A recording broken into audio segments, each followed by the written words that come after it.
Hello, Fightful Faithful. Welcome to another episode of Sour Graps. I'm your host, Alex Pulowski. It's Tuesday. It is Tuesday. It's Tuesday, November 4th, Alex. And that means a few things, okay? It means it's your Tuesday NXT post show.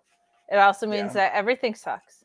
Oh, yeah. Which it kind of did on this episode. Like we say that every episode, but this was it really a bad episode, wall to wall. But it also means please get in your super chats and your humper chats at humperchats.com. It means please leave a thumbs up on this video to help people find us. Please do that. And the algos, we appreciate that very much. And it also means you can support us on twitch.tv/FightfulGaming. So you can show us your biddies there. And most importantly, well, not most importantly, but up there on the level of importance. Right. Subscribe to FightfulSelect.com, people. I mean, what are we doing if not subscribing to FightfulSelect.com? And you might be thinking, a subscription service in this economy? I know. Let me tell you what. It's only $5 a month or $54 a year, which is just bananas because of, Alex, what you get. I wish I was Bob Barker and that I had a shiny display behind me with all of the things you get on FightfulSelect.com because there would be many and you would all be betting the under because you would not believe that for $5 you could get all of this great stuff. You get me and Alex doing paywall pay-per-view post shows. Twice a year you get Sands of Blind, our most popular gimmick. You get Sean Ross Sapp's Q&A, which is always a really, really good value. If you have any questions, you find out things like who on the AEW administrative sites stepped back in a key role to focus on stuff with the Jaguars. You get contract news coming up in 2024 like crazy. We got Full Gear around the corner. We got Survivor Series around the corner. We broke who the additional member is going to be. If you like spoilies, head over to FightfulSelect.com and subscribe, would you? Please do. Please. It's the least you can do. We watch NXT, and most of you I know don't. For just $5 a month. We do this for you. I know. We suffer through this for you. This was a rough episode. This was like 2.0 levels of bad. The thing of it is that what I'm like, okay, well, no, that this actually was fine. Right there in a vacuum if you don't look at everything else that surrounds it. Okay, fine. That was a good match between those two people. Fine. Like when you have a booking error so blatant that it, as we had tonight, the rest of the episode doesn't matter. I don't care how the rest of the episode is. Doesn't matter. Like I don't know. So yeah, it's no. Yeah, that happened to me with Dynamite the other day when Samoa Joe.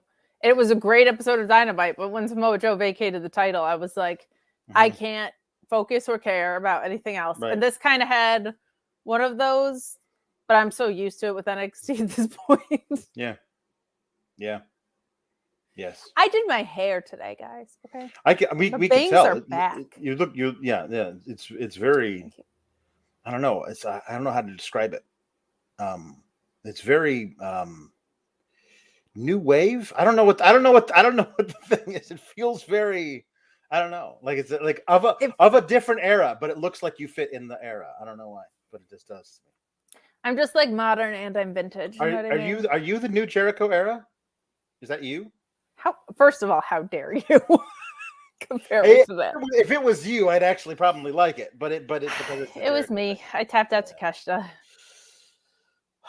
Tom Valley says the impression, the bangs, the mod, the SGS. Hey, everyone, be awesome to Luis. He had a rough weekend. So Luis be like extra cool. Luis is amazing. Luis is amazing. Yeah, he has the hardest job at Fightful by far. Meat Norma says, "Sup, partners? Was there any meat slapping, or can I go ahead and delete this episode from the DVR? Meat forever." Wes Lee and Baron Corbin was good, and then pretty good. And then the ending was just standard. Guy walks in, the match ends because a guy got distracted. Bullcrap. So, there's a lot of distraction fetishes on WWE programming right now, and it's tough. Because I feel like when Triple H took over last time, we got a lot more clean finishes. Yep. But I feel like because things are so stable heavy, which is something that I like, they're running the same playbook a lot. And yesterday they ran the same playbook back to back, and tonight they ran the same playbook back to back. We're gonna talk all about that in a minute, though. Yes. So Paul Elizabeth says greetings to the greatest, the SGS. Thanks for watching NXT for us, Team KLX. Howdy, Sir JW of Pringle. Know what I love about that with my dad's chat? He acts like, wow, if it was good, I would have watched it. That man has never voluntarily watched a single moment of wrestling in his life. No, yeah. Me Norma says, Kate, your bangs are so fetch. Alex, you're there. It's true. I am. Burying Alex, but I'll take the bangs compliment. It's fine. So puns is a good question. I don't know that there's enough puns to do scandal puns or investigation puns, but that is the only thing that that I have to think about from this particular episode of detective puns. That Law and Order puns. I don't know, like anything having to do with courtroom drama or detective drama. I don't know, man. It is. Yeah, we see Marcus. We did beverages like last week or the week before. We did, yeah. It's hard. So like we've already done it twice. It's true. We are definitely going to get into Christmas puns in a couple of weeks. There'll be a lot of them. Will be the same ones we got last year. It does not matter. They're always great. Yep. So for now, yeah, law, crime, investigations. No one knows what they're investigating. I don't know. School puns. School puns. Let's do. All right, we'll see. We'll see how it goes. Law, detective, legal. There's enough like TV if we have to cut bait and move on with something else, we will definitely do. We'll definitely look. Ian Riccaboni already. NXT Flaws and Disorder. Excellent. Flaws and Disorder. There you go. Very good. Yep. Good. And we're definitely doing Thanksgiving puns next week. For the taped episode, because they gave all their NXT kids the week off so they could go and have Thanksgiving with their families, which is very nice. That is, and very unlike old WWE. So we love that for them. Great. But they taped it tonight, and we'll do it next week, and there we go. Which means it's going to be a terrible episode next week. Yes, it almost certainly will. Yes. That's okay. So the investigation, the law of a scandal. Yeah, of a scandal, not a. Okay, they keep comparing it to the Jim Harbaugh scandal at Michigan with like where they taped opposing coaches giving signs so they would know what defense they were gonna run or whatever, and they keep comparing it to that, but crucially, everyone who is talking about that in the world of college football knows what they're accused of. You know what I mean? And now, like, either Vic Joseph and Booker T know what Andre Chase and Chase U is supposed to have done. Either they know it and are not telling us, or they don't know it and are just spewing garbage. Because, and if they know it, why won't they tell us? Why are we being kept in the dark? Like, it has to have something to do with Tony D. Like, Big Ange came last week, gave an envelope, I guess, of blackmail or whatever. JC Jane looked in it. She saw what was in it. Andre Chase is being very evasive about it. But, like, all of the Chase U students in the crowd came to the show tonight and staged a walkout during his match. And he seemed very upset by this. But do they know why they're walking out? What is he accused of doing? Like, he wasn't accused of anything and then denied it. No one actually made a formal accusation. Is it just like some like vague thing of like he's got dealings with the mob? But like, did he say no, I don't? Or he says, I'm waiting for the investigation to run its course. What investigation? Into what? You can either do a did Andre Chase do this thing he's being accused of? He says he didn't. We're doing an investigation. You can do that story, provided you tell us what the hell he's supposed to have done. if you don't tell us what he did, then this is all just nothing. So sometimes with story heavy angles like this, there's something really cool happens where wrestling lets you figure out what's going on and the characters don't know. And this was maddening because it felt like the opposite. Yeah, like exactly. It felt like everybody but the audience knew, and not like in a fun whodunit way, in a what the hell is going on with this way. And that was extremely frustrating because I was kind of getting into it. I want to quickly touch on this before he gets spoiled on the chat. John Wick 1 GM says, unless this results in Chase U being stripped or vacating the titles, then I don't care. You're not gonna believe this. Funny story. They lost the tag title match tonight, so it doesn't matter. All of this doesn't matter. We'll talk about the match and how it ended and all that stuff in a little bit. But none of this matters because they're no longer the champs, so who cares? Isn't that great? Also just like a great thing to... So, continuing to unpack this. Yep. I actually thought some of the match was good. I thought Andre Chase had good chemistry with Stacks. Like, that was not a sentence I thought I was going to say. Like, he had some really nice arm drags in here and, like, looked really good in the ring. He did a good job of playing his part of being upset with the Chase U crowd and what was going on. None of that matters when we don't know what he's being accused of, right? Yeah. So that's very frustrating. Everybody on here knows how I feel about Duke Hudson, and I think how you feel about Duke Hudson too. He's great. Why did you cut his legs out from under him like this once you finally gave him gold? He has long legs. Stop cutting them out from under him.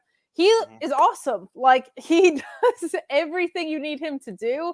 He looks like a star. He has played every role that he's been given really well. And it just feels so unsatisfying that this title reign was a week long, 2 weeks long. To then go and do this, and it's even more unsatisfying without any sort of explanation. Now, I'm assuming we're gonna get that next week, but booking us, there's a lot of dumb things that get booked in reverse. Booking a scandal in reverse really doesn't work when they've already switched titles. Like, the titles already switched hands, rather. So like the whole point is like that Chase desperately wants this to be found out in their favor, so they do not have the equivalent of, like, the team is now banned from postseason play in Michigan or whatever. Sure. If that's the death penalty for a collegiate athletic scandal, then for them the equivalent would be you're stripped of the titles. And Andre Chase desperately doesn't want that to happen. So he's trying to find any way he can to make sure that the scandal comes out okay. But if you then just book them to lose the titles before we can actually do the investigation, then none of this matters. So why do it at all? No, and what's frustrating to that point is, like, if you strip them of the titles, I wouldn't have liked it because it would have been cheesy. But, like, it also then creates an interesting dynamic between Chase U and Tony D and Stacks again, because it was like, clearly they had some in bed together relationship, and if they're getting stripped of the titles anyway, it's kind of a what's the point?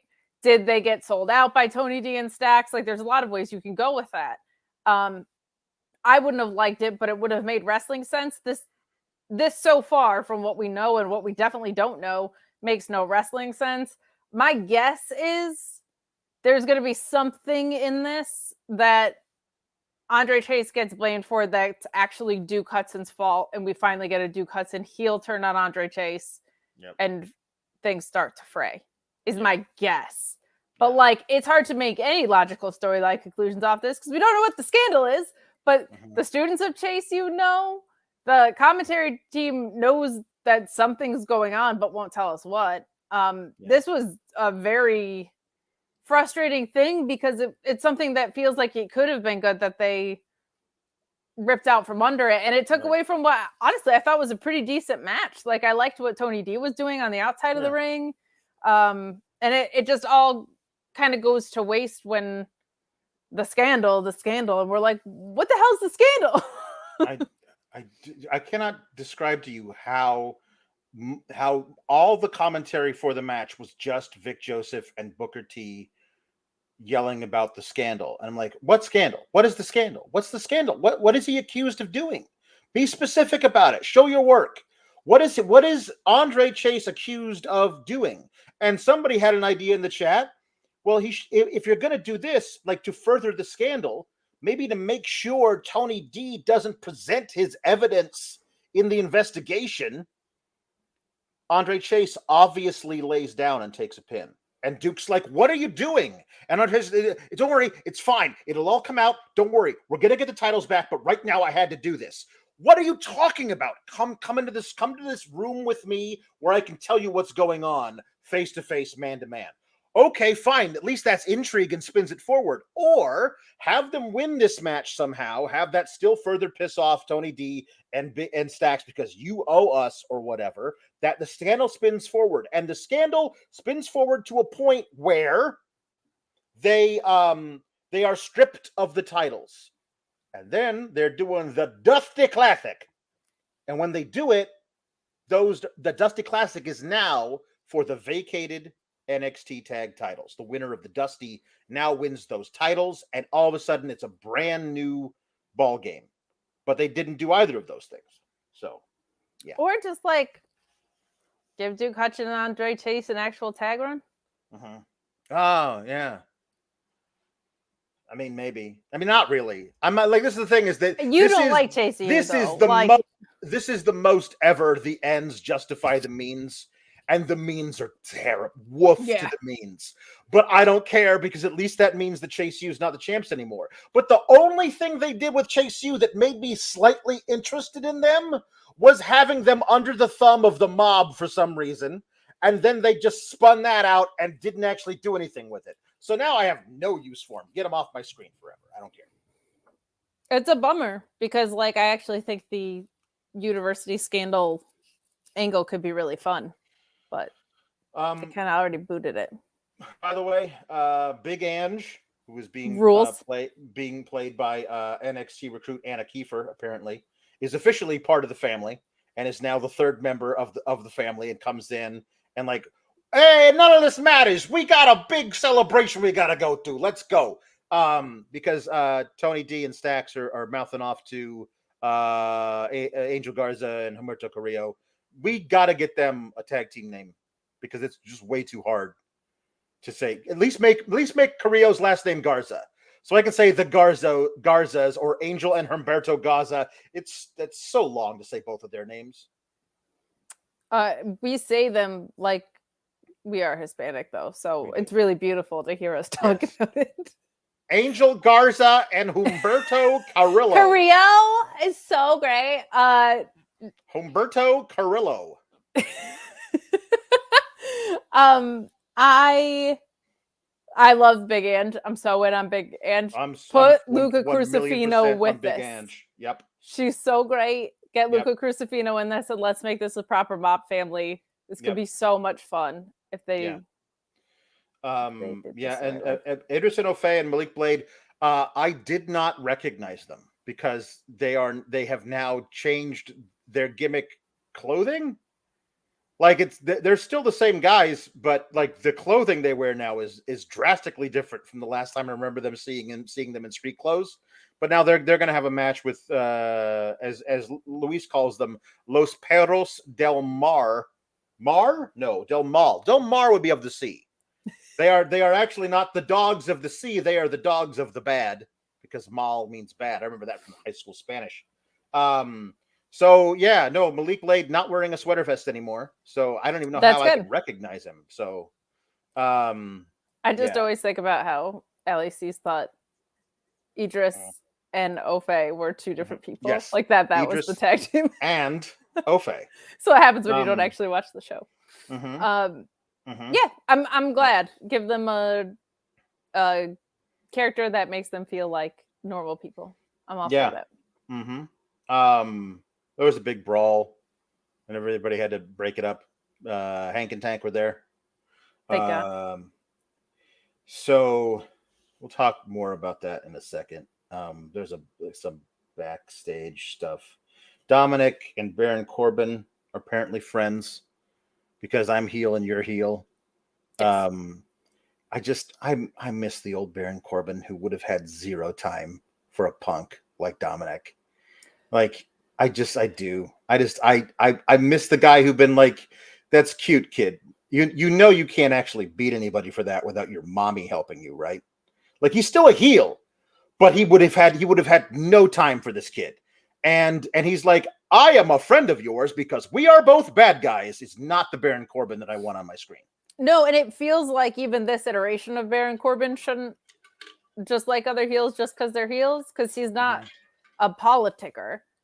But I will say the thing that kind of justifies that to me is the fact that Dominic's a champion. Like, maybe he wants to be nice to him because he has something that he wants or whatever. Right. Like, there's a little bit of something that says that there's like a little bit of weight assigned to that. Or maybe some like Baron Corbin's like, it's a nice belt you got. After I beat Ilya Dragunov, I think I might come for that too.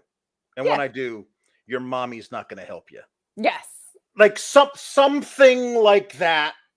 Just because I cannot abide anybody taking Dominic the least bit seriously.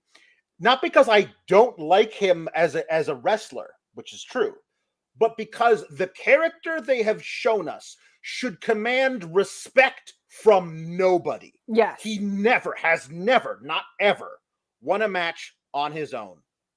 Not ever. He's never done it.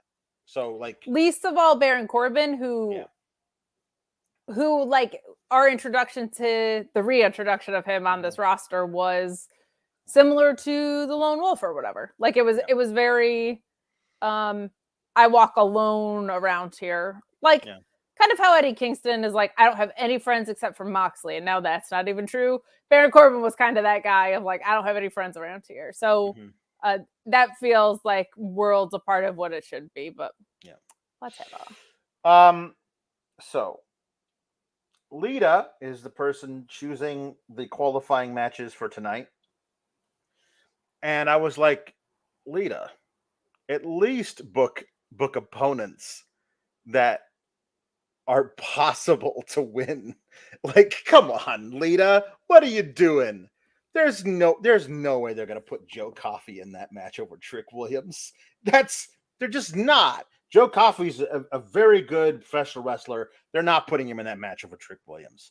And there's no way, you would have to be brain dead and insane to book Lash Legend to beat Roxanne Perez. Roxanne Perez is obviously going to be in that match. It's one of the biggest matches of the year, and she's a future star. Should be a present star, but we'll talk about that in a little bit. Lash Legend, I don't even know the last time I watched her wrestle a singles match. Much less win one. Yeah. Put a pin in that rant because I'm going to do more of it in a bit. But we got the metaphor. Jakara and Lash Legend and Aura and Noam Dar hosting Supernova Sessions with Alpha Academy. All of them are out there.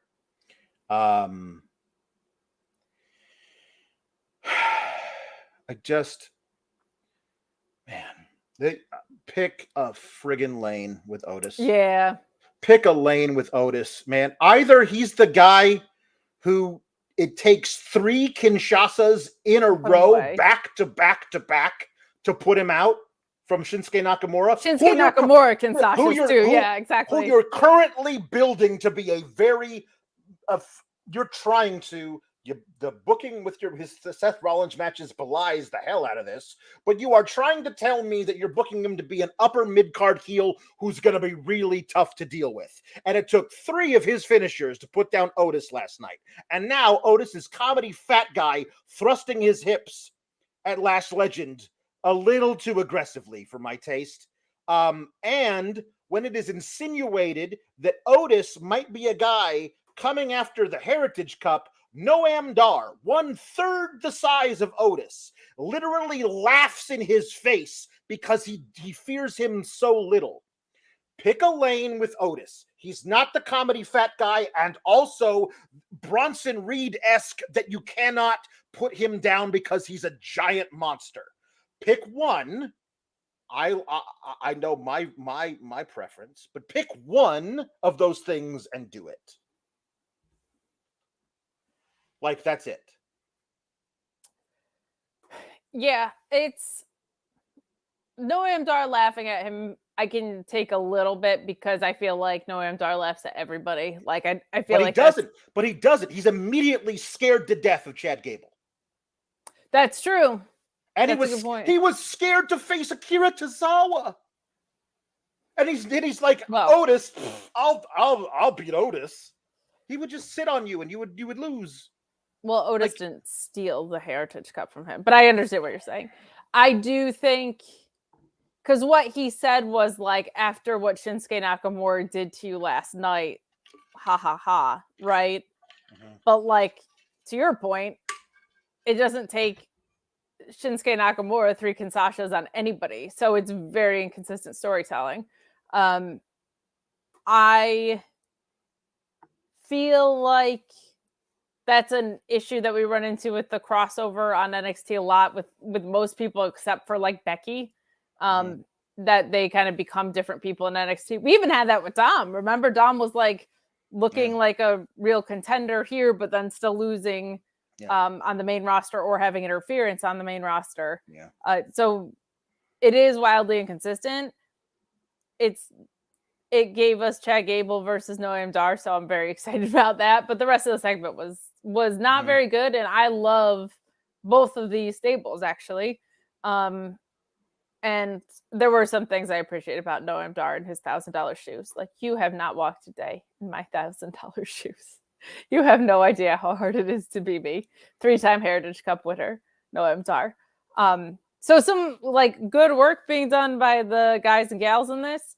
Not well written, good outcome from the fact that we're going to get Noam Dar and Chad Gable, but like the actual segment itself, I guess because there's so much you could have done with it that they didn't do with it is really annoying.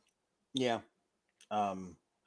Listen, Chad Gable versus Noam Dar would be pretty. It's going to be a fine wrestling match, and it's on a taped episode, so there's no doubt in my mind who wins it. Right. And that's unfortunate. Like, honestly, if you wanted to make Chad Gable look like a not like such a loser, if you wanted to like have him walking around with a Heritage Cup on Raw and looking at Gunther after Gunther beats Miz, like, that's a thing that you could be like, you know what, I like this cup, but I think I might want to upgrade to your belt. Like that's fine with me. But we know he's not winning it because it's on a taped episode. So, let's do some puns before I rage myself to death. Lieutenant Photo says Roosh Hour 4. Mess with the ball, you get the Herms. The Herms. Chris Pereira says William Legal, which is perfect. That's excellent. Matthew Hooks says the Heart Booked Kid. Book him, Dano. And Copman Punk and Vince McPleedeal. Truthfulness says I see what you did there. Dirty Doministic Violence. Let's now stay away from that. Electric Mayhem says Perjury Pringle. One of our own. Yep. And Mark Adamek says Judge Maki Ito. Nice. Tom LaValle, Hercule Hernandez Poirot. Hernandez. Hercule Poirot. He's the Agatha Christie's. He's been in. Okay. No. He's he's the second most famous detective in fiction, probably behind Sherlock Holmes. That's fair. Yeah. Speaking of Sherlock Holmes, Chris Barrera says into Sherlock Holmes. Very good. That's a really good one, actually, because that's not even really like good. True Infamous says this is my police brutality, which is the theme song for real. Electric Mayhem says cops and Roberick connect strong. Lieutenant Photo says Jose, the court assistant. That's very good. Well played. True Infamous says Vince McMahon slaughter. Very nice. Orion Ben says Tax Evasion Team 2000. You guys listen, I'm sure it was meant out of love. JW Pringle. He's very offended someone took his name in vain. True Infamous says first degree Murdoch. Trevor very Murdoch. Good. Very good. And Chris Perez says Barrister Corbin. Very good. And my favorite so far, this is the leader in the clubhouse. This is the one to beat, people. Chris Pereira with Speedball Mike Bailiff.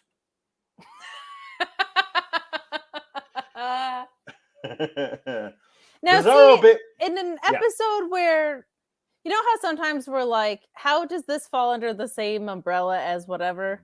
Like, I watched Speedball and CSJ on Saturday, and how is this the same thing as that? It's not the same thing. Bizarro Big L says courtroom ready, Kate, and Son Ross supposition. Very good. We're gonna save the rest of that Humper chat and read that later. Okay, so Lash Legend versus Roxanne Perez. This is one of those ones I was like, we'll have the match and Roxanne moves on, and I barely paid attention to it until because the outcome was so not in doubt. And then Kiana James came out, and they had already kicked. This is 2 times in 2 days where the referee is like, you're out of here. Go to the back. Well, they had Jakara Jackson come down first. No, what I'm saying is, last night, Giovanni Vinci, you get to the back. You're banned. And the rule is, if you come back out to ringside, that costs your guy the disqualification. Jakara Jackson got kicked to the back, and then she came out, and that disqualifies Lash Legend. The referee's looking at her like, what did you do? I told you not to come out here. And then you call for the bell. Like, what are rules anymore? What are rules? Alex, you know I love rules. You know I'm a huge player. They are loose guidelines at best. This is what happens, like, if you're, which I was not a rebellious teenager, but like there's too many referees that are stern dads that don't enforce rules, and then the teenagers they're just going to stay out past curfew every time if you don't ground them. Yep. Like, it's a very clear rule. It's not a rule that's really ambiguous. It's something that's always been the case. I don't get it. Yeah. I mean, if like I ban you from ringside and then you come to ringside, well, there's got to be consequences for either you getting suspended or your person that you're there for to help losing the match. There have to be consequences. Otherwise, why are you like, if somebody says you're banned from ringside, just tell them, no, I'm not leaving. Yeah. Because they're not going to do anything. They're not going to do anything. That's ridiculous. Anyway, Jakara Jackson comes down, and then the ref is so like, what are you doing here? And Jakara Jackson is like, I am here because I would like to be. And for no other reason. And then Kiana James comes in and attacks Roxanne with her handbag, I guess, which leaves her wide open to be powerbombed and pinned by Lash Legend. I want to say that again. Roxanne Perez was pinned by Lash Legend. And as a result of that, Lash Legend is in the Iron Survivor match. And Roxanne Perez is not. And I think that's a fireable offense. Yeah, what they've done. I think what they've done to Roxanne Perez is a fireable offense. Since you're like, she lost her title because anxiety. All the way up until now, everything's a fireable offense. It just is. I don't understand. The good is that like Lash Legend definitely has improved. She ate a couple spots today. She took some spots today. She's getting better at her timing too. Like the pump kick in here that she missed, like looked good. It looked like she actually missed it. Sure.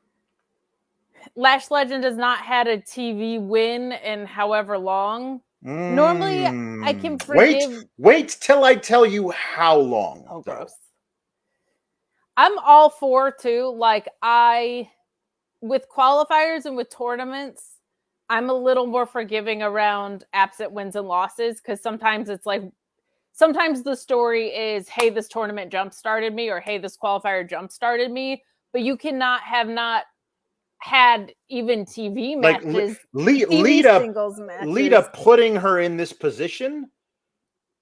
She should be removed from the WWE Hall of Fame, because if you do not know ball this much about the own thing that you do, you should your opinion is worth spit. Lash Legend last wrestled a singles match on NXT, a loss to Shotzi Blackheart on October 25th, 2022, was the last time she competed in a singles match on television. And she was put in this position and then booked to beat Roxanne Perez. Yeah. No. Sorry, no. And let's also talk about the Roxanne half of this, right? Like, she is one of their best, if not the best, in-ring talent of NXT. Tiffany's really grown tremendously, but Roxanne had a head start on her with just where she was at in the ring, and I feel like that's still probably true. Blair Davenport's real damn good, though. You could make that argument a couple ways, but like indisputably, I feel like she was a top 2 star, and the other one was Tiffany, who was in the like growing along process. Yep. You took the title off of her. You gave her this anxiety storyline.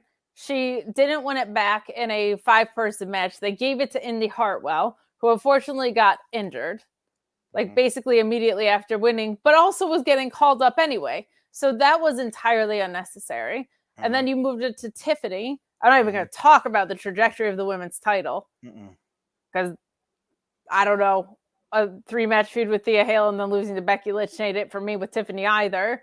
Yeah. But like, then Roxanne had that feud with Blair Davenport where she was on the winning side of it. But like, there were some things that Blair Davenport did in promos that they never really countered. Like her saying that she's presented as a little girl is true, and they never did anything to make her not feel that way. Right. And now, like, I was going back and forth with SP3 a little bit. We were on the agreement side of things, but he was like, yeah, she's like a mid-carder. I was like, she's like a lower card talent right now. Like Roxanne Perez is a lower card talent. Because if you look at like Gigi Dolan's booked better than her, Blair Davenport's booked better than her, Tiffany obviously is, Lyra Valkyria is champion. She beat Kiana James. Bottom of the card. She beat Kiana James in that match they had at Halloween Havoc, and I thought she was free of that, but apparently it's continuing, and it's continuing with Roxanne Perez out of the title picture. And you know what? I forgot. Kate, I forgot. We're getting mad about this prematurely because of the stupid stuff that WWE and especially NXT does. There are 5 spots in the Iron Survivor. And there are 4 qualifying matches. Qualifiers. So there's going to be a last chance. Last chance.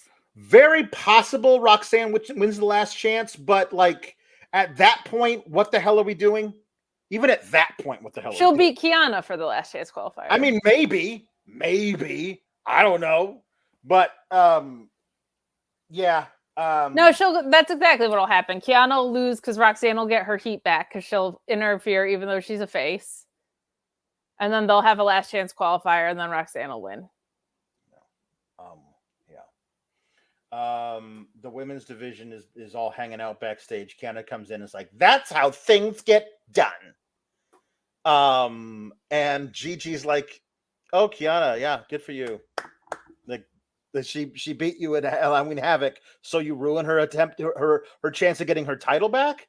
And then I don't remember who it was. It's a newer person backstage is like, Roxanne deserved it. Like, what? Was it Ariana Grace? No, it wasn't. It was the one who lost to Carmen Petrovic in the thing. I can't remember her name, but like but she's like, she deserved it. Do you see what she did to Kiana's forehead during that match? I mean, Kiana, get your hand up to protect yourself when your forehead's being slammed into stuff. Like, period. That's your fault, Kiana. But like, even if it wasn't her fault, Jada Parker, yes.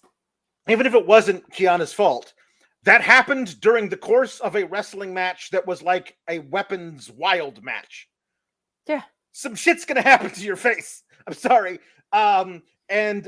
Just like, this is where Carmen Petrovic hates Ariana Grace, and Ariana Grace is sitting with the heels, but Carmen Petrovic attacked her because she was loud last week. So Carmen Petrovic is apparently a babyface. None of this makes any freaking sense. But we're going to get Gigi Dolan versus Ariana Grace out of this at the end of the show, because Gigi Dolan is there to pick up wins and Roxanne Perez is there to pick up losses. So, yeah. They have so many talented women, and they get a lot of screen time.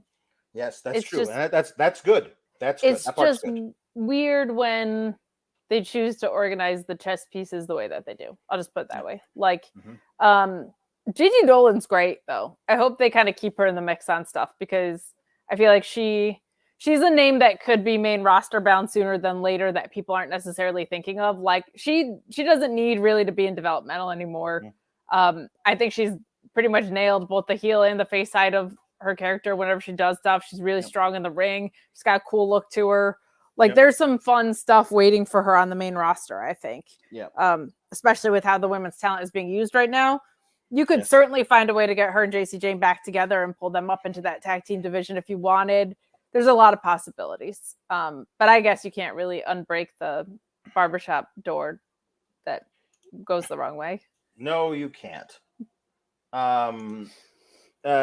So hold on, I have to add a segment here to the rundown that somehow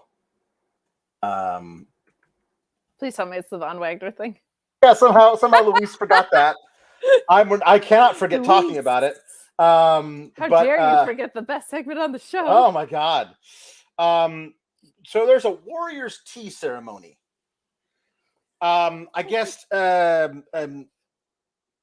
Valkyria with her coaches, I guess, is Google casting from her phone to the TV, watching film of Xia Li kicking people in the head. Like, oh, it's pretty good kicks. And then all of a sudden she gets a text message on her phone, so it shows up on the TV and it's an attachment, and you're invited to a Warriors tea ceremony. And her coach is like, "You're going to go to that?" "Oh, yeah, I am. I'm really excited to go to a Warriors tea ceremony where I presume tea will be served, and I will refuse to drink it." Is the dumbest thing on a show full of dumb things. I mean, she didn't know what the tea was.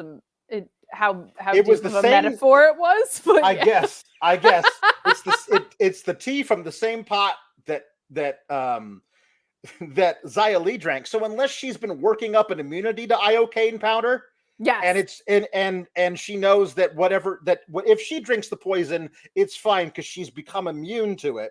But it will kill a Lyra Valkyria. Maybe Lyra Valkyria has watched Princess Bride a few too many times, which the answer is there's not too many times to watch Princess Bride. You can watch it forever, every day 10 times, and it's not too many times. But she goes there and she has her wear a culturally appropriated dress for her to wear in a backstage room that they've put up a bunch of stuff that you can get from the mall at a kitschy store, and they put it up. And it's everywhere. It's hey, we're throwing a Chinese New Year's party. What can you got? What do you got for us, Party City? And they put that up everywhere. And Xia Li does the metaphor of the Warriors tea. You need to drink it with on the day before you have a battle or whatever, and then you have respect. But then you will fight. And she says, "I refuse to drink the tea." Well, then I refuse to have respect for you when I kill you next week, kind of a thing. And it was just like, okay. There were parts of it that were really good, and then like what wasn't was distractingly bad. I don't like talking about cultural things that are not my culture because I don't feel like it's my place. But now this is the second act that I'm like, this feels like I may be white, but this feels like it's wrong. But there were parts in that were good. We're seeing more under this. I don't know if Triple H is involved in this part of like in NXT or not, but one thing that we have seen is he's letting people where that English is not their first language at least talk. Like Vince never did that, but we saw it with Io. We see it here, which is nice because Xia Li was doing nothing. And then she was doing stuff that was kind of one-dimensional. So we at least got something here. I'm excited for the match between her and Lyra. Yes. The day after she loses a match to Becky Lynch, or let's be honest, the match doesn't actually have an ending to it because they're going to protect both of them until they have a rematch the next week or whatever.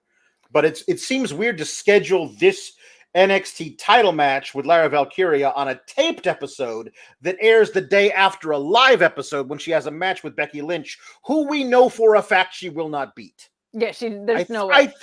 I don't think they're going to have her. They're going to put Xia Li over Becky Lynch. I didn't think they were going to make Roxanne Perez lose in the first round, but here we are. No, I agree. I think I liked everything Xia Li did with the dialogue here. I liked the way that she was being very as respectful as we've ever seen her be with anybody recently with Lyra Valkyria, and Lyra Valkyria was like, "I'm not going to drink your tea. I refuse to consume the tea." Like, all right, like it would just shown up and been like, "Oh, I thought you meant you wanted to gossip, like spill the tea." Like, I thought we were going to talk so much shit on the other women in the women's division.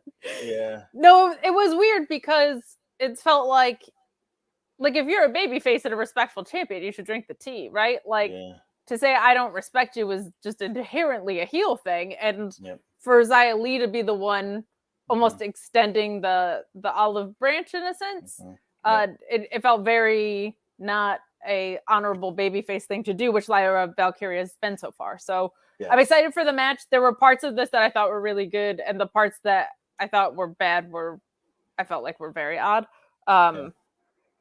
But mostly that I was like, well, why go to a tea ceremony if you're not gonna drink the tea? Like, it's not like she was like, I'll hear out what she has to say, and then Xia Li said a bunch of insane stuff. She was like, this is the reference of the tea ceremony. I've never been to a Warriors tea ceremony. Tell me all about it. And the first thing that that she should have assumed going in was, there will be tea, and we will both drink it. That is the one thing that, like, I'm pretty sure. Yeah. If she was like, here, I have this coffee bar, I'd be like, well, now this is different than what I assumed. Yeah. So Braun Breaker was interviewed backstage. He was. About having beaten somebody last week. I can't remember who it was that he beat. Oh, right. We'll talk about that in a bit. But what shirt was he wearing, Alex? What shirt was he wearing? Because the best spear in the business, right? It was the best spear in the business shirt, Alex. Right. Yeah. And I'm glad that he thinks he is the best spear in the business because not everyone feels that way, Alex. No, they don't. Some people need a little help with their spear. Oh, yeah. Some people's spear a little bit on the flaccid side. Okay. Some people don't have such an explosive spear as Braun Breaker. Yeah. Okay. Yeah. Sometimes the moment is right and you go for that spear and it just ain't there. No. So you need a little help from our friends at Bluechew. And darn it, if they don't have you covered. Is your sex life stuck in developmental? Well, get ready for a call up with BlueChew.com and the code Fightful. Same active ingredients as Viagra and Cialis, but how about this? No awkward in-person visits, no trips to the pharmacy. It's shipped straight to your door in a discreet package. But let me tell you, your package is not going to be discreet when you use Bluechew, and the code Fightful helps give you that confidence, that performance to take you straight to the main event, if you know what I'm saying. When approved online by one of our physicians, it just arrives straight to your door. You're not going to have people nosing around with what you're doing. And right now, you get your first shipment free when you use the code Fightful. Go straight to the top. You know what I mean. Memorable performance, high spot, whatever other innuendos you can think of. Bluechew.com and the code Fightful. Nice. See, this is a good one. NYPD Bluechew. There's a lot of really good ones in the chat, but you guys aren't super chatting them, and I get it. Not everybody can do that, but there's some really. You guys have some good ones tonight. Like really. Yeah, you're bringing it. Really we were like unsure about the category, and then here we are. Yeah, you got some really good ones. Greg Cherry Brand says Roxanne Parole. That's very good. Ricardo the Turkey Slayer says, yes, boy. What you gonna do? What you gonna do when we come for you? Yes, boy. Yes, boy. That's a really good one. Mm-hmm. That is a jukebox from Tom LaValle there, Luis. True Infamous says Felon Henley. Electric Mayhem says public intoxication attraction. That's very good. He's got good ones. True Infamous says Men in House of Black. That's very good too. And Ricardo Turkey Slayer says Charles Bronson Reed. Electric Mayhem says action aiding and abetting. Very good. Lights, camera, action aiding and abetting. Yeah, good. Papa Casso said sentence Escobar. True Infamous is a great one. Alistair Blackmail. That's very good. And this one. I think you're gonna like this one. Electric Mayhem says JD Drake, but the JD stands for jury duty. Very good. Very good. JD Drake. And Tom LaValle says Alex Pawlowski. Oh, very good. See, he was there the whole time, he says. Speaking of which, Feeling Dreepy says, you figured that with Chase being blackmailed by the mob, he would have been actively trying to lose without Duke or the rest of his students noticing, so they don't reveal his crimes, whatever those might be. Yeah, no, none of that made sense. There's like 8 directions they could have gone, and they went way left. Yes, they did. Orion Band wants Dijak versus Braun and Yard Justice. It is Dijak who walks up to Braun, and they mentioned they haven't faced each other, and I was like, yeah, that never happened, did it? No, and he says that Braun's been taking splinters out of his ass. It's true. Because that's the most important thing that happened last week, Kate. Don't you understand? But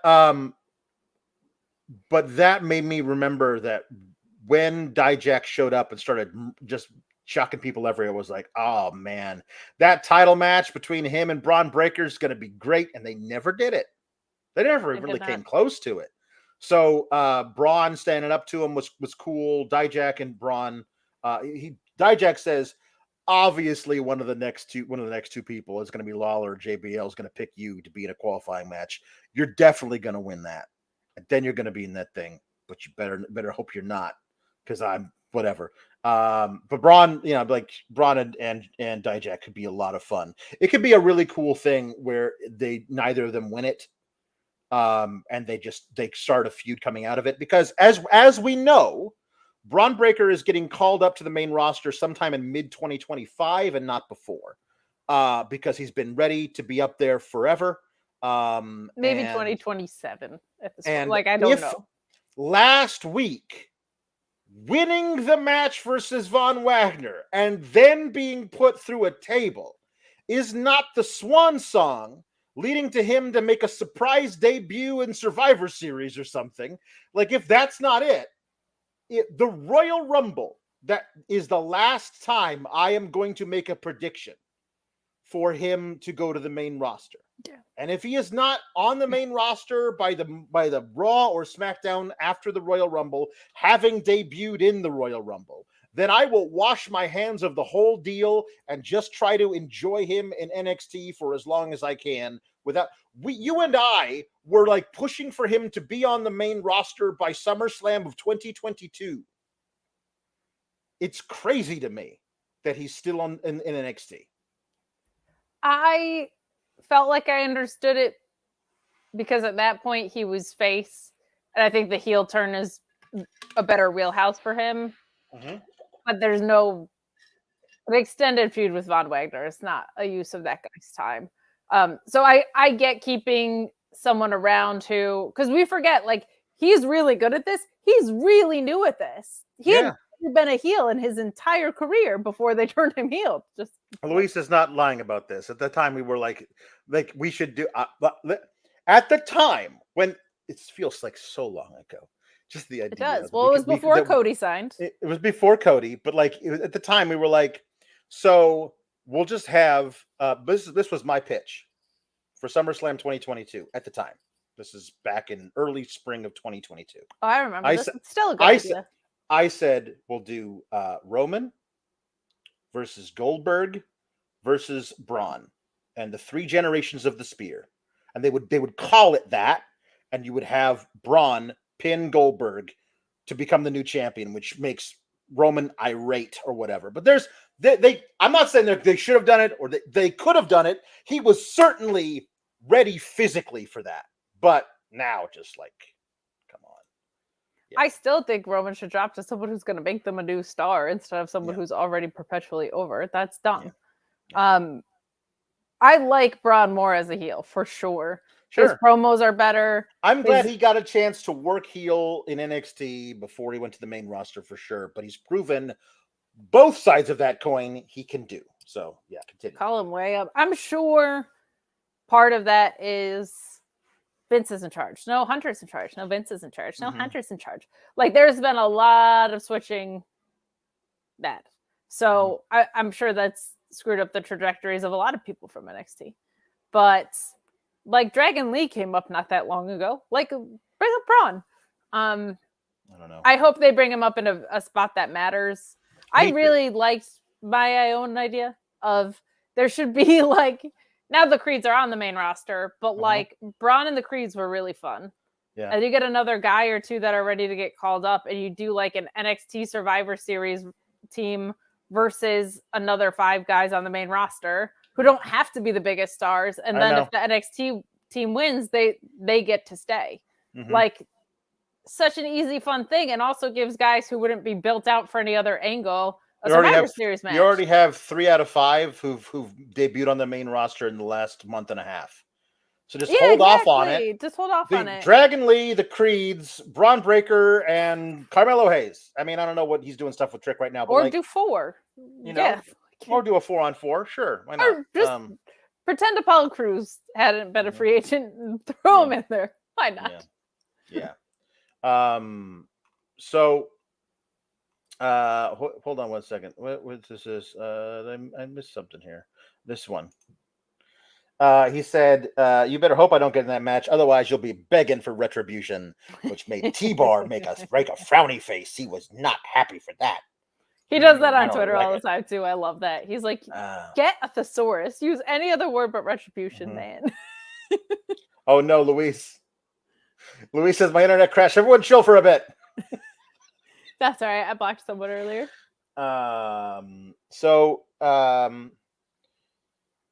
Now, Braun Breaker, if memory serves, last week he won a match versus Von Wagner, and that was the end of the feud. Oh, but wait, no, Von Wagner was a sore loser, and put Braun Breaker through a table at the end of the match, and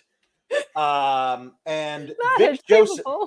And Vic Joseph at the time said, "This means more than any victory ever could," putting him through the table. And tonight they had a Von Wagner inspirational video of how he and Robert Stone met for the first time on their first day at the Performance Center. And I was like, Robert Stone's been managing losers for years, like since 2019. Jesus, Von Wagner's been here for a very long time, not getting better. But then they showed the footage of him like opening up to him about the childhood thing that he had with the head and everything, and then they replayed it again. This means more than any victory ever could. And the narrator said, "Oh, what was it? They found failure more often than victory in the early going. You know, initially they found failure more often than victory. And now initially, mother effer, they found failure instead of victory last week. Just because you say putting a dude through a table after you lost means more doesn't mean that's true. It objectively doesn't. But the fact that this company thinks that enough to say it on TV, that getting the best of a dude after he kicked your ass and beat you is better than the actual win or loss. Alex, wow, man. That's ridiculous. I loved this video package for all the wrong reasons. Oh. I was laughing at it so much. Oh, well, no, it's very, yes. Like it wasn't funny, to be clear. I was laughing at it because the gravity with which they were telling us these things.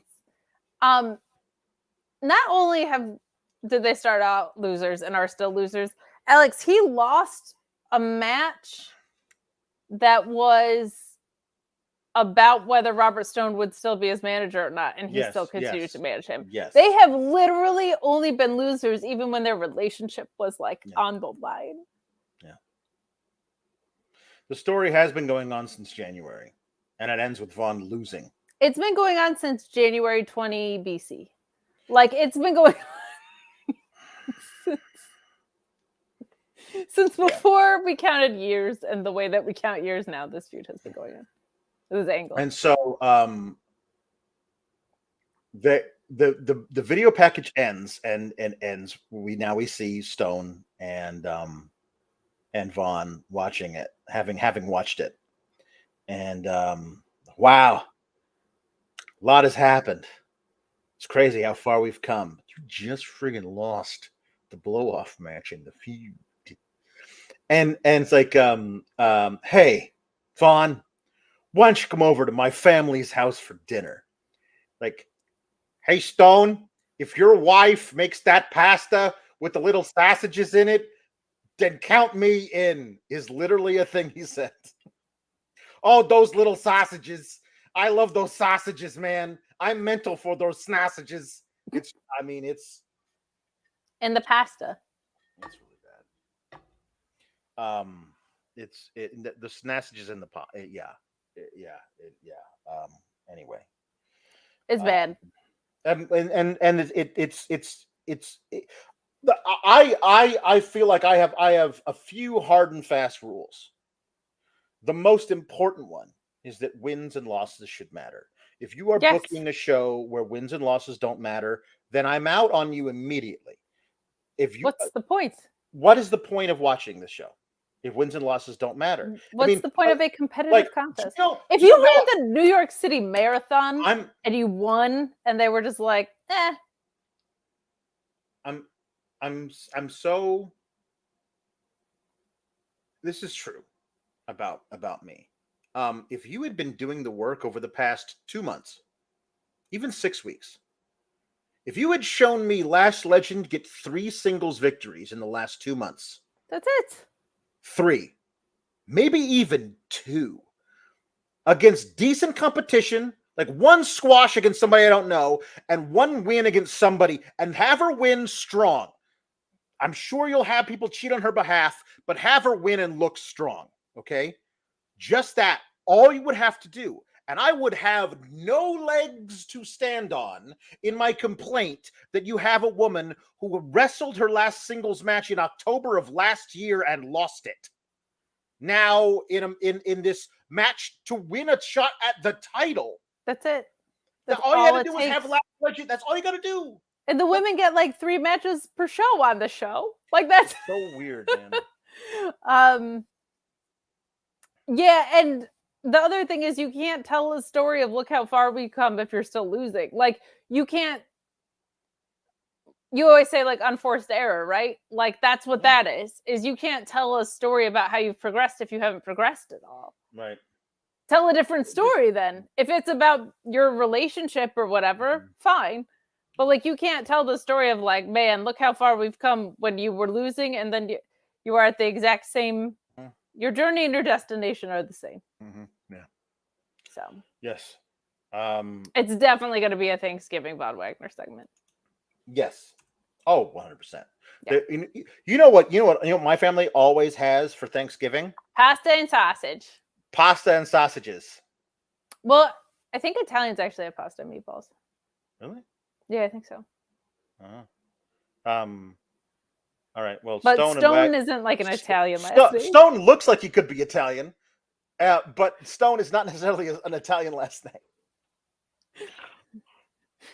It's WWE. If they're going to do a Thanksgiving dinner segment, they're definitely doing the most Norman obvious Rockwell, generic thing. Yeah. So Carmelo Hayes and Trick Williams get interviewed. And best thing on the show, probably. Was it? I mean, it wasn't a very good show, but yeah. Yeah. I don't all I remember is that like, no, Carmelo and I hashed it out. He knows that punch wasn't meant for him. And I know that if he took a punch at swinging Lexus King and hit me, then I'd be okay with it. It's fine. And Carmelo seems like he's not okay with it, but whatever. They're still trying to do this whole thing of like, is Carmelo really Trick's friend? What was it? Was it Carmelo who attacked Trick Williams, or was it Lexus King? I don't know. It could be either one. And then later in the night, they had a segment with Lexus King and Baron Corbin, where Baron Corbin said, "Wow, man, taking out Trick Williams like that took balls." And Lexus King's like, "Yeah, I know, I did it." And like, okay, wait, so we're just coming out right out and saying it in this segment, but earlier in the night, nobody seemed to know whether it was him or not. All I want to know is how'd you do it and get away with it? So he got away with. He's admitting to it live on camera. How did he get away with it? I mean, up until this point, this segment between Baron and Lexus King just it gave me such a headache. I need to wear sunglasses. That's what it did to me. I need to wear sunglasses because I can't. The lights are too bright. You know what? The sunglasses at night thing. It's weird. It's all played out. Hold on. I'm gonna put my. Oh no. I'm gonna. Oh, Alex, the pockets aren't. They're not. I'm gonna put my. Just chuck them. Just chuck them. Just chuck them. So. I can't believe we didn't talk about that for 45 minutes last week. No, we should have talked about it. I can't believe I forgot about it. I don't think I caught it in real time. I think Carmelo is doing a really good job of this. My guess is what happens is that Carmelo hired Lexus King to take him out. But maybe not, because he's the loose cannon without admitting it, right?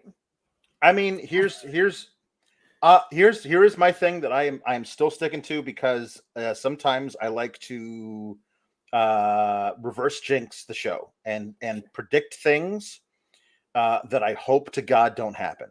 Sure. But I don't think it was Lexus King that did it. I think it was Lexus King's Heavy that did it, and that guy is Obafemi. I think the guy I've been wanting to come on to be on NXT for a year, because I love the way that dude moves, the way he walks, everything about him. I love how strong, and I love the way he gives an interview. Everything about Omofemi is for me. And the fact that they would pair him up with a guy who I can't stand as a character is par for the course with NXT. So that is what I think happened. It wasn't actually Lexus King. How did he get away with it? Well, I didn't technically do it. The way, I guess I trust Carmelo and that like maybe he's like, I didn't do it, but I wish I did, or something. But like, I find it interesting that he's walking this line because I think he's doing it really well, and I think Trick is doing a pretty good job of being extremely too trusting and kind of naive in all this. Yeah. I think he did a good job with it. So I like that. I mean, they're just the only people on the show that sounded like they were having an actual conversation tonight. So I can say that about it. And they're sustaining the intrigue in a way that's compelling enough to me. Because the other piece of it, I don't find compelling. Because I don't think Trick Williams is supposed to. I mean, I don't think the identity is supposed to be revealed in a random backstage thing interaction between Baron Corbin and Lexis King. But Baron Corbin straight up said, "You did it," and Lexis King did neither confirm or denied. But it was very weird. I kind of also like the idea of assuming they are headed with this like loose cannon, I don't want to be my dad, but it turns out I am kind of thing. It would be kind of cool if he just wanted to take credit for it because he's out of his mind. Like that would actually be kind of a cool character thing of, you don't see that a lot in wrestling of, no, it was me. Yeah. And it wasn't. Yeah. You know who attacks people backstage? Who's that? I'm pointing it out in the chat right now. CM Punk. He's coming to NXT. Oh, yeah, it's true. So Trick Williams versus Joe Coffey with Mark and Wolfgang at ringside. Carmelo Hayes is there. It's fine. Trick Williams wins. There's some weird stuff where like Wolfgang gets on the apron and Carmelo pulls him off at the exact time that Trick is running toward the ropes, and Trick spills over the side, and Booker T is like, "Did you see that? Did you see what I saw?" And he just kept saying it over and over again. And I was like, "No, I didn't. What are you talking about?" And then he points it out in the replay. I'm like, how could that be construed by you? That it was a thing that Carmelo did to mess up Trick. But anyway. My problem with this match was that it was way too similar to the women's match and had the ending that the women's match should have had of Trick still winning. Like either your match agents aren't talking to each other or they just don't care, and neither of those is good. Because they did that on Raw yesterday. There were two back-to-back matches where one half of tag champions were used to lose to make other people look good and legitimate, which that's a little bit more nitpicky, but this was laid out almost identically to that. Yep. There were multiple interference spots, and were these back-to-back again? Like from a match standpoint? I was moving things around just to get things in a different spot. So no, they were not back-to-back. But just way too similar. And in general, for me, this is just a mea culpa. There's nothing in wrestling that says it has to be this way. Like, tournaments should feel like less interference-y things. Yes. Like if it's a tournament, if what you're telling me is it's in competitive spirit, don't go out of your way to have so many shenanigans in that. That just bugs me as a fan. But that's just a taste thing. Yeah. So Carmelo Hayes and Trick are out on the outside, and Joe Coffey does a dive, and Trick doesn't get out of the way, but Carmelo Hayes does. And like Vic Joseph, like screaming that he should have pushed Trick out of the way and taken it himself. And like, yeah, I guess. But like, this is the most lazy, not lazy, but the most like just this is the subtlest they've ever been of like, I wonder if this person might have it out for this person. If they do it, usually it's like very obvious. So I don't know. Maybe it is Carmelo. Maybe he and Lexis King are in league. I don't know. It is. I don't know. Do you think they're in cahoots? They could be in cahoots. Are they in cabroots? Because the Brutes beat OTM. I forgot this match was happening. And then I saw it and I was like, oh, okay. And like the thing about it is that I honestly feel like these guys in OTM in Out the Mud are really gifted young athletes and seem to have a bunch of like energy and charisma, and I feel like the gimmick is just feels like Crime Time 2023, and I just don't think that's the best way to present them. That's just me. I don't know. No, wholehearted agreement. Also, kind of weird that the Brawling Brutes won here. Like you're trying to establish a new. Yeah, I mean, listen.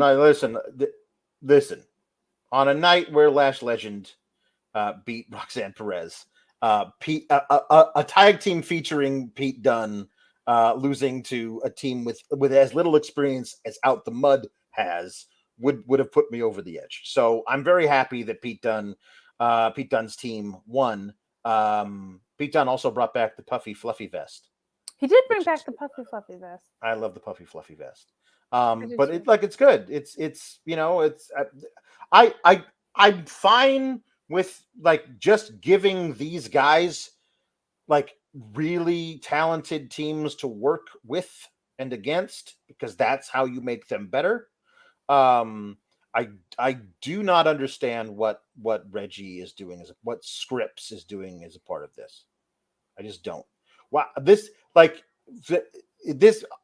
should be Jesse the Body Ventura, and B, obviously, the angle he was running when he showed up to NXT at the beginning, like leaving messages on the PC's answering machine with a weird like voice disguising machine, but it's all like bad slam poetry. How is that guy this guy? I just don't buy it at all. I just don't. It's because it's unpurchasable. It is not for sale. It is not for sale. Unavailable at this time. Yes, this was a pretty good match. Yep. I think, to your point, like Brawling Brutes are great. In the spirit of text giving, you're putting Pete Dunne on my television, which I respect and applaud. Yes. But yeah, this feels like if you're trying to establish a tag team, you just don't have these guys face each other. You have them squash somebody else and then maybe get to this point. But no real complaints about that. I agree that the gimmick doesn't read, again, to me, a white girl as anything authentic or like a good representation on screen. It just reads as very dated and dated in a way that it shouldn't have been happening at that time, and we should have like learned from moving forward. So that part of it's not great, but decent enough match. Never mad to see Pete Dunne on my television ever. Yeah. So, like I said, I think that Price and Nema are they're good, and they can get much better with repetition. Yes, and that's just gonna take reps. They just feel like you know what they feel like? They feel like they should be the stars of Level Up. Yes, 100%. Like that's where they feel like now, and occasionally have matches on the thing, but I don't feel like this gimmick is doing a lot of favors. Gacy, Joe Gacy did a promo on the roof, and then I guess teased suicide. So that's a thing. He threw the camera off the roof, and it shattered when it hit the pavement. So that's good. Joe Gacy is in all of the promos for the Iron Survivor match. So he's so either JBL or Jerry the King Lawler is watching these promos and seeing this dude with suicidal ideations on top of the building and going, "That's a dude I need in the Iron Survivor match." And I mean, okay, but no, not okay. It just does not feel like that is a guy you would pick in this particular situation. The chat's already saying it. Like, we got to check on Joel Pearl. We should go check on Joel Pearl. Yeah, they'll say like, you just never know what this guy's gonna do next or whatever. Yeah, or like, that's right. This guy's a maniac. Yeah, which feels a little too close to the Lexus King thing right now. Yeah, but that's how they'll justify putting him in there. Yeah, very weird that it's like JBL and Jerry the King Lawler that would be the ones to pick this guy. Yes. Like, that feels off base. Yeah, but I will say it's a good use of Hall of Famers to do it this way. though their choices are questionable. It's a good integration of them into the program. Like, that makes sense. Yes. And thank you so much, Louise. Obviously, we do not mean to make light of the situation. It feels like NXT is, and that is what we are objecting to. So, yeah. If you need assistance, always reach out. Gigi Dolan defeated Ariana Grace. Mm-hmm. Ariana Grace, after losing, she looked fine in the match. It's okay. She did. It is what it is. And then she's like, I'm okay. She put her tiara back on. I'm okay. It's okay. Don't worry about me. And everyone was like, what does she mean she's okay? And they cut away from her. So nobody actually asked her. So she also in a backstage is continuing this, like, why are they fighting thing? What? Yes. Yeah. I hope it's met with because this is a wrestling show. Like, I hope like Gigi Dolan just like looks her in the eye with a real dry delivery and just like, it's a wrestling show. Yeah. She's good. They gotta figure out a way to make this translate to the ring that makes sense. Right. But she's good at what she's doing. It just I keep saying, like, if there was ever like and this is the talent portion of it or whatever, like, find something that translates it to a wrestling ring. But she's doing a good job with it, and she looked all right in the ring too. She's doing fine. This just the gimmick of she is Miss NXT just feels like something from 1996. It just does not feel. Well, because it kind of is, right? Like, it's almost like they were like, oh, she's Santino's daughter. The thing everybody remembers with Santino is Cobra, and when he won a women's battle royal. So they were like, let's do that little tribute. Yeah. Which was terrible. See her cracking and going, to a crazy place with this character, which is cool.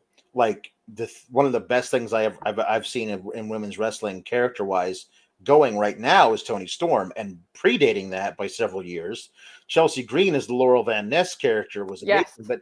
But Laurel Van Ness did not start as a stupid gimmick that makes no sense to be in wrestling. She started as a wrestler who was having a wrestling wedding and had her fiance leave her at the altar for her own assistant in the storyline, and that caused a mental snap in her where she never changed out of the wedding dress and just got drunk all the time. So the crazy character was born from a place of reality. Giving her a crazy gimmick that makes no sense in wrestling and then having her snap and be the crazier version of that doesn't quite work to me as well. But yeah, that's very fair. We're getting Charlie Dempsey versus Eddie Thorpe next week. That should rule, ring-wise. Eddie Thorpe will beat Charlie Dempsey, and he will be in the Iron Survivor match. I feel like that will be added. That has not yet been, I do not believe, revealed as an Iron Survivor matchup, which to me signifies that, oh no, if what is okay. Oh no, he says. I mean, this is where my brain spins out like a few like things in ahead, and I go, oh no, that. And then I like, okay, wait, is that actually going to happen? So Eddie Thorpe is also in all the promotional materials for the Iron Survivor match, which is why I assume Eddie Thorpe versus Charlie Dempsey is a qualifying match, because that seems like what you would do. So Eddie Thorpe versus Charlie Dempsey next week. If that's a qualifying match, there's only one more qualifying match for the men.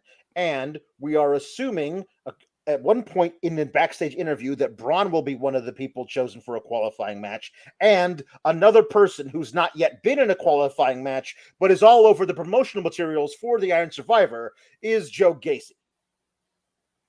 So if we get a Braun Breaker versus Joe Gacy match after all of those horrible ones over a year ago, if someone goes, oh yeah, I forgot about those, we'll just do it anyway.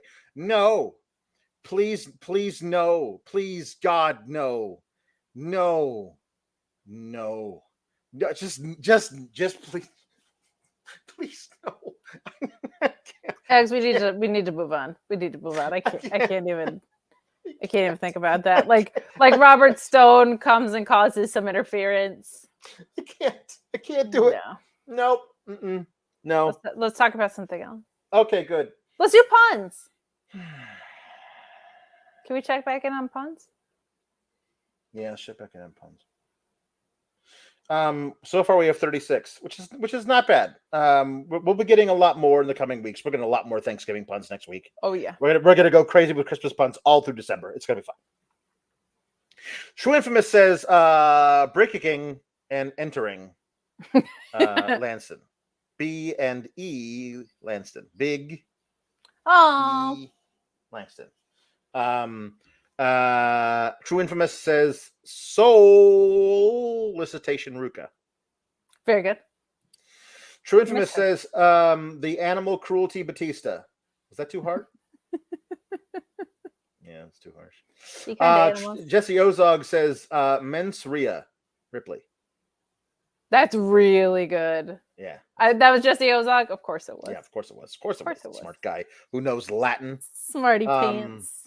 True Infamous says World Wrestling Endangerment.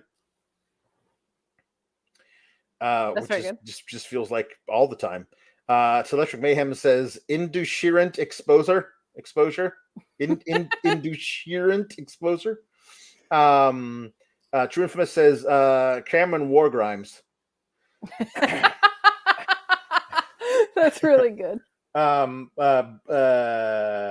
Electric Mayhem says Burgle Club Gold. Burglar Club Gold. And Jesse Ozog says under 4-inch switchblade Jay White. I guess that is a rule with switchblades. So yeah. How about Dragnet Lee? Dragnet. That's good. Dragnet Lee. Dragnet Lee. American Dragnet Lee. Or the American Dragnet. Or Ilya Dragnetov. Oh, there it is. Ilya Dragnetov. There you go.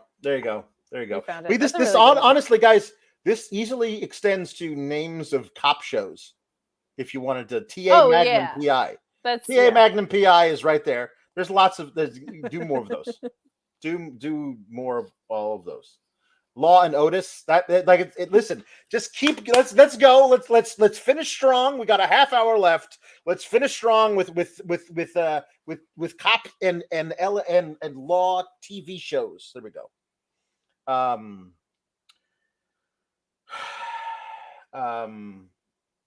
There was a Wes Lee and Ilya backstage thing that was good. You know them. Hey, it's good to have you back. Wasn't it losing to me that caused you to leave and go away forever and kind of a thing? All right, cool. I like these guys. And then we get Wes Lee versus Baron Corbin, and it's very good. Baron Corbin, I have when they let that big dude work, he's really good. I have no him to wrestle the big man style from 1978 that I hate. Hey, Corbin, we're going to need you to slap on a rest hold and sit in it for 6 minutes. It's like, no problem, boss. You know, Bruno Sammartino, bear hugs? Just like, do that. Just no offense to Bruno Sammartino, a legend, but my God. Slapping on a rest hold for 6 minutes is not my favorite time in wrestling. There was a time where Corbin just did that in every match. All the time. It was he's real good in the ring, and he's really good with guys like Wes Lee, like him versus like a smaller dude who's really fast. Like him being able to show his size in a way that breaks up the pacing of a match is like, mwah. Baron Corbin's sweet spot for me every time. Every time. So Wes Lee is the challenger for the North American title. And Baron Corbin is the challenger for the NXT title, and as such, one of them must be protected more than the other. So at the end of the match, Dominic comes out, and Wes Lee attacks Dominic and beats him up at ringside, and then almost gets counted out. So he has to slide back into the ring right into an end of days, which he had been expertly avoiding many times over during the match, but this time just walks right into it and takes the end of days and gets pinned. And then Baron Corbin decides to beat everything up until he just beat everything up. And then Ilya Dragunov runs down to stop it, and he is wearing dress slacks, and he's wearing 2 pieces of a 3-piece suit and an immaculately starched button down and a fantastic paisley tie, and some amazing Oxford dress shoes that perfectly complement the blue suit. And he is just flinging Baron Corbin all over the ring in that outfit. It is crazy. The most European looking dude ever, who's like half of Baron Corbin's size, just throwing him everywhere. I tweeted and it's true. I'm sorry after this right now. True infamous Hawaii 5 almost is so good. Please give me more of these. I love it. That's so good. That's up there with Speedball Mike Bailiff. That's very good. It's so good. So yeah, we're getting Dragunov, who's like, you want a title match so bad? Well, you've got it at Deadline. I'm sorry, he was very Sean Connery in your impression, and I liked it. He is extremely dramatic, and he is the baddest mofo on the planet. Like, that dude is awesome. I love it. I'm glad we're getting a title run. I did not actually expect an Ilya Dragunov title run. Yes. And the more we get dissension with Imperium, the more I like your idea of him being the tiebreaker, whichever side he chooses. But that'll be great. I think it'll be a really, really good match. Like, I don't think Ilya Dragunov can have anything below like a 7-star match with anybody. But I think him and Baron Corbin could do some really fun stuff in the ring together that we don't usually get to see happen. Like, I don't think you usually get to see Ilya throw big guys around. And I don't think you get to see Baron Corbin go out with a guy who's shorter than him, but he's not the high flyer. He's not the super fast guy. He's a hard-hitting son of a bitch. So I think that's going to be a really, really fun thing. I also wonder, because they're doing the Xia Li versus Lyra Valkyria thing next week on regular TV for the title. So presuming that Lyra wins that match, I guess they have a couple of more weeks to set up something for her at Deadline. And I don't, at this point, know who that is. Unless it's Blair Davenport, which it very easily could be. But what I would want to know is then, why did nobody...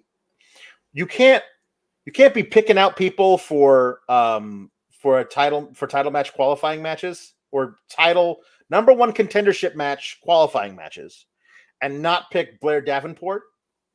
That doesn't make any sense to me.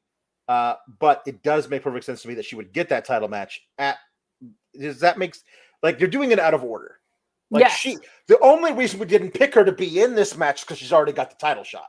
But you're doing these things that's the other thing. I don't think they're doing Lola Vice versus Lyra at the Pape. Not on they on might the Peacock. have to, because Jade might show up. Yeah, I guess.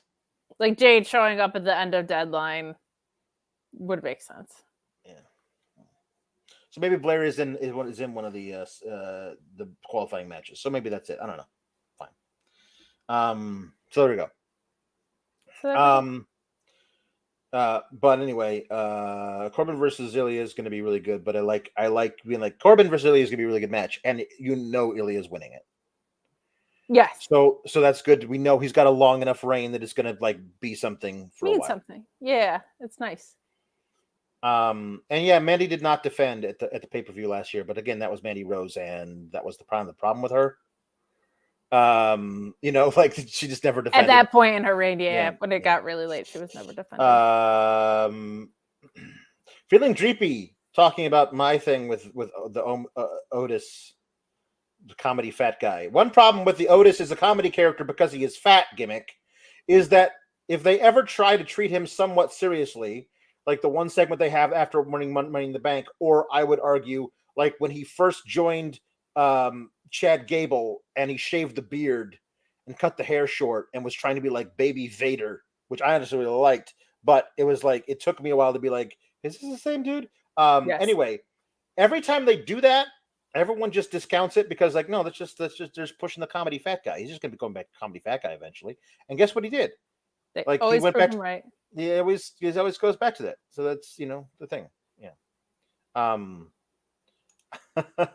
didn't see that. Ian R says, don't know if my last was missed, but NYPD Blue, World Order, and of course the obvious, The Shield, which is a fantastic show. You never have to pay twice, by the way. You just let us know. Yeah. We would never make Ian Riccaboni pay twice, but thank you, and those are very good. Meet Normus says, Smart Mark's finisher, the Matlock. John Wick says, New World Law and Order. Very good. Tom LaValle says, Breaking Bad dude Tito. Oh, teeth. Orion Ben says, Luther. It's a cop show with Idris Elba. That's perfect. FBI. Just kind of the full-blooded Italians. NCIS LFI. And then Adam 10. All excellent. All excellent. Jesse Ozog says Remington A. Steele. Meet Normus says Bird Law. And Bird Law and Dark Order. There you go. Nice. And Lieutenant Photo says Wanted, Dead or Alive. Deadline. Very good. Yeah. Okay, so Bizarro Big L says, Alex, I appreciate your Frank Costanza energy. Because of you, I embrace the sour energy, but I feel like it's giving me back pain. Off topic positive. Do you guys see Thunder Rosa attack Billy Starks at that show? That makes me very happy. I did not see that. No, like they're definitely like they've been jaw jacking. Athena and her are angling for that thing. That they wouldn't be doing that if that wasn't happening.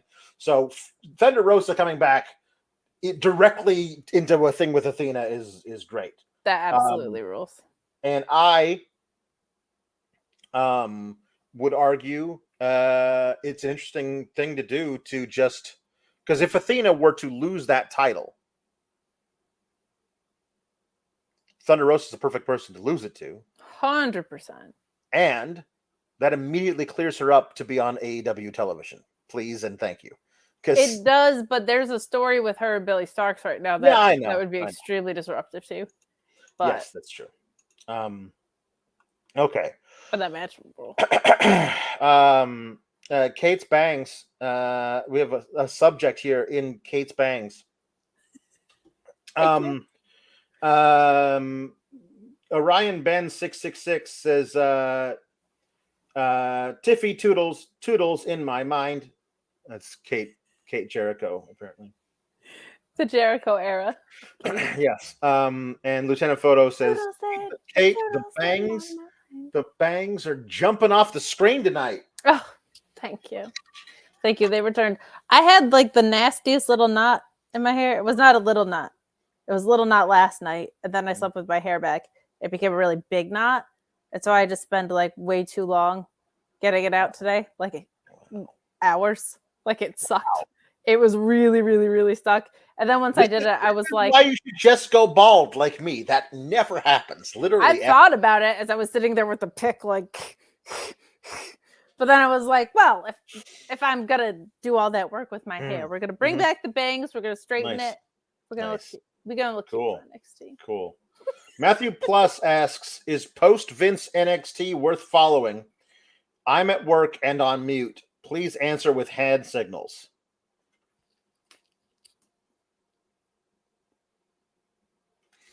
There you go. Not based on tonight's episode. No. We only have 3 for the jukebox tonight. Is one of them Ricky Rainbow? 2 of them are Ricky Rainbow. So okay, I have to text the Ceases.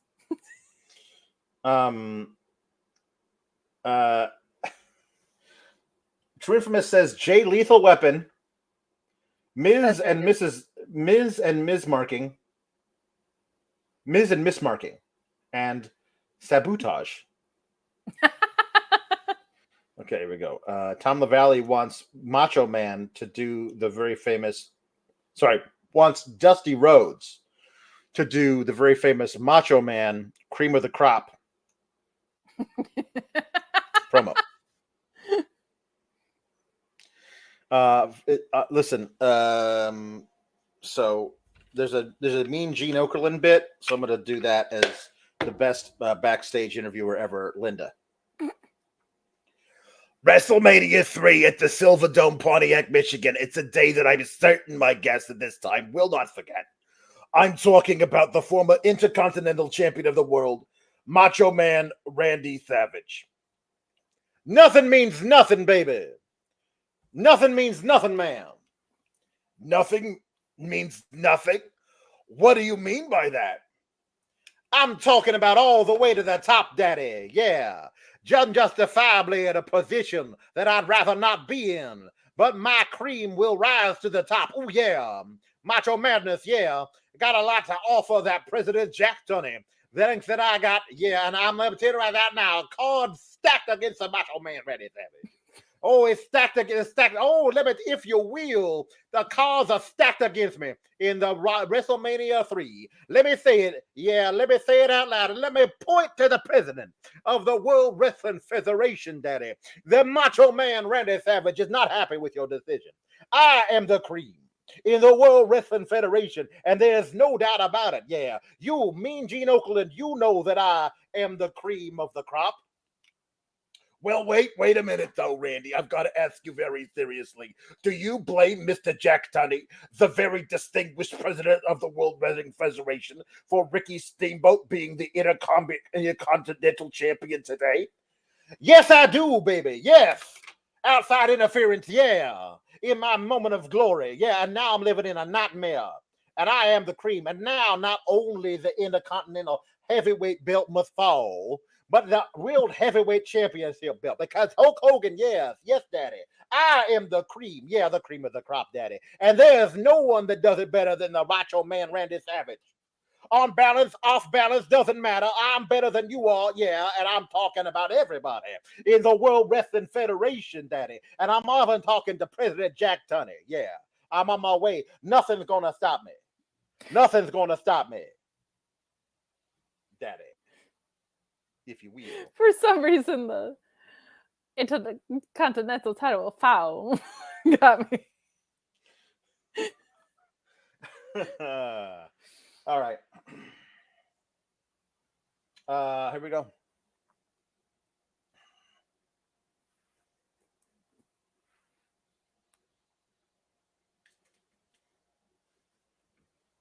Hello. Hello. Is everyone here? Oh, wait, hold on. Fandango and Cash Wheeler taught me out. That's Tango and Cash, starring Kurt Russell and Sylvester Stallone, but done in the style of Fandango and Cash Wheeler. Right.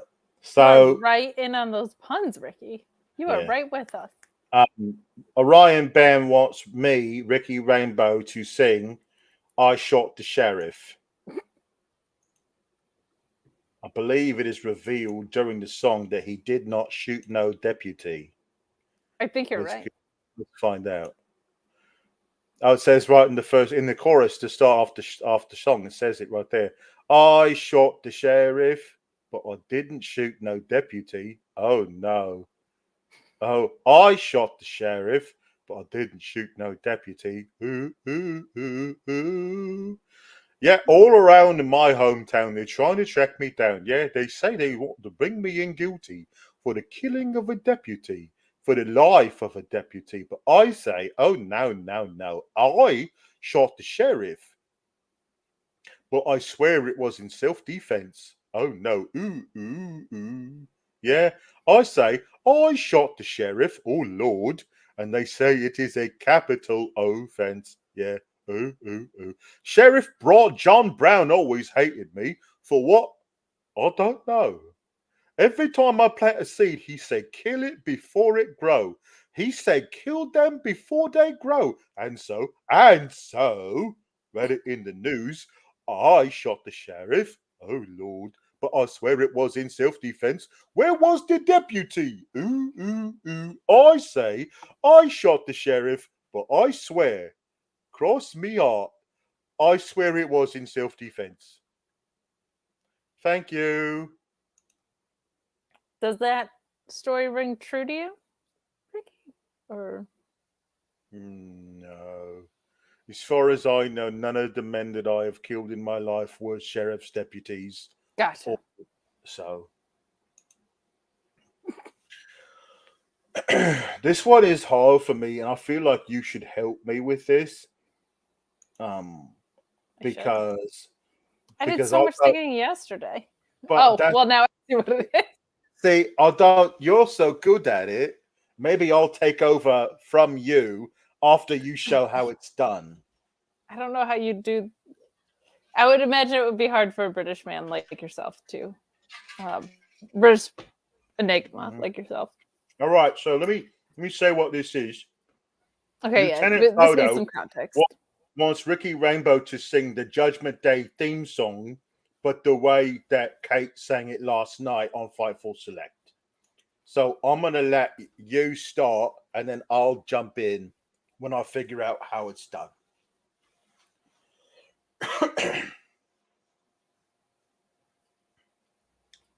I actually don't. I only remember how the hook goes. You do the chorus because that's what it is. If you believe yours is the only way, then you're a fool who lives to die. Well, you deserve the hell you're gonna pay on the other side. Once you reach the other side. Once you reach the other side. Oh, now I get it. Oh, here we go. If you believe yours is the only way, then you're a fool who lives to die. Well, you deserve the hell you're gonna pay on the other side. Once you reach the other side. Once you reach the other side. Killed it. Thank you. Honestly, it's just an honor to share a screen with you. But like to do a duet with you? Yeah. I mean, probably gonna win a Grammy. So yeah. If you are not subscribed to Fightful Select, you missed the root of where that came from last night. Is it because the Judgment Day theme song plays on Monday Night Raw? All the time because they're on screen for like 45 minutes. So we did a lot of that yesterday. It's just me. I also didn't know the words, so as we were going live, I was just like,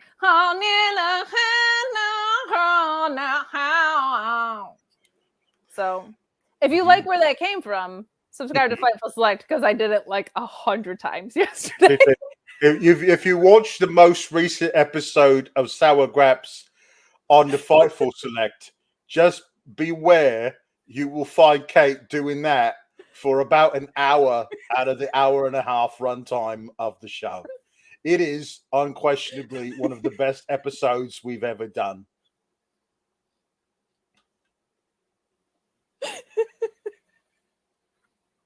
It's one of the best episodes we've done.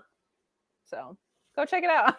My poor neighbors. Sorry. Go check it out on FightfulSelect.com.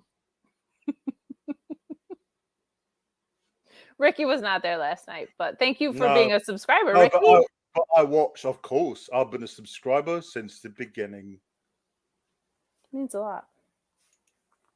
Matthew Plus says, you're still live. Get shoot lives. You're watching this on mute at work, you nerd. Yeah. Best $5 in the business. Thanks, Ian Riccaboni. That means a lot coming from my favorite commentator. All right. So that's it. Okay. Thank you. Thank you. Keep cool, gabagoos. And toodles. What? Oh, wait. What? No. Should we? We got time. I can. So you have to sing it like this particular version of a person. Could you do that? Thank you. Wait, as Kate Rooster by Alice in Chains. Am I singing it as Tiffany or am I singing it like Creed? You have to do it like this because this is what we're doing. So I have to sing it like Creed Bridge? Yeah. Like Creed. Ain't found a way to carry me yet. As burned and stinging with sweat. Seems every path leads me to nowhere. Wife and kids, household pet. Here they come to snuff the rooster. Oh, yeah. Like just one of the saddest. They come to snuff the rooster. I like that song. I used to party with. It's an amazing song. That's an amazing album. That was a life-changing album for me. Oh yeah, I used to party with Lane Staley. I believe it. Yeah, I believe got him hooked on heroin. I feel really bad about it. You should. That's a big L for you. Yeah, he should have told me he couldn't handle his H. Is there anything you can't handle? I don't think so. I can't handle my HHH. Oh, well, you're not alone in that. No. Okay, now it's for realsies. We'll see you next week, if not before. Keep cool, gabagoos. Toodles.